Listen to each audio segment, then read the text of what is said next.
আসসালামু আলাইকুম। দেশ বিদেশের সর্বশেষ স্পোর্টস আপডেট নিয়ে বিয়ন্ড বর্ডার স্পোর্টসের নিয়মিত আয়োজন sports bulletin powered by beyond border study upload. আর এই আপডেট নিয়ে আপনাদের সাথে আছি আমি সুমাইয়া জাহান সামান্থা।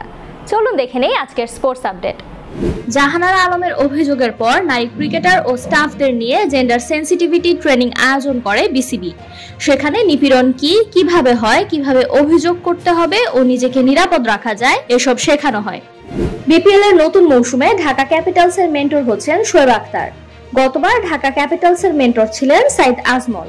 এবার নতুন পরিকল্পনায় শোয়েবকে নিয়েছে দলটি। 2020 অনূর্ধ্ব-19 বিশ্বকাপে প্রথমবার ট্রফি জয়ের পর আবারও বিশ্বকাপে খেলবে বাংলাদেশ যুবা দল। আগামী 15 জানুয়ারি জিম্বাবুয়ে ও নামিবিয়ায় শুরু হবে 16তম অনূর্ধ্ব-19 বিশ্বকাপ এবং 6 ফেব্রুয়ারি ফাইনাল অনুষ্ঠিত হবে। শেয়ারবাজার কারসাজি, অবৈধ লেনদেন ও মানি লন্ডারিং এর অভিযোগে সাবেক ক্রিকেটার ও সাবেক সংসদ সদস্য সাকিব আল হাসান সহ 15 আসামিকে তলব করেছে দুদক। তাদের জিজ্ঞাসাবাদ অনুষ্ঠিত হবে 15 ও 26 নভেম্বর। প্রথমবার নারী কাবাডি বিশ্বকাপে খেলতে বাংলাদেশে এসেছে জার্মানি, যারা মাত্র 2 বছর আগে কাবাডি শুরু করেছে। দলের খেলোয়াড়রা আগে রাগবি, কিকবক্সিং ও ইউএফসি খেলতেন।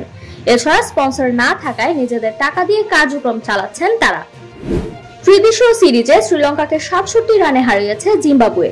প্রথমে ব্যাট করে 162 রান তোলে জিম্বাবুয়ে। জবাবে জিম্বাবুয়ের পেস আক্রমণে 95 রানে অল আউট হয় শ্রীলঙ্কা। 2026 বিশ্বকাপ নিশ্চিত করল কুরাসাও। মাত্র 1,56,000 জনসংখ্যার দেশ হিসেবে বিশ্বকাপে খেলার ইতিহাস রচনা করল ক্যারিবিয়ান অঞ্চলের ছোট দ্বীপ রাষ্ট্র কুসারাও। এছাড়া কনকাকাফ অঞ্চল থেকে একই দিন বিশ্বকাপ নিশ্চিত করে হাইতি ও পানামাও। 2027 এশিয়ান বাছাইয়ে হংকংকে 2-1 গোলে হারিয়ে 40 বছর পর মূল পর্বে উঠেছে সিঙ্গাপুর। এভারটনের গোলে পিছিয়ে থেকেও ইলহান ফান্দি ও শাওয়াল আনোয়ারের গোলে ম্যাচ জিতে ইতিহাস করে তারা।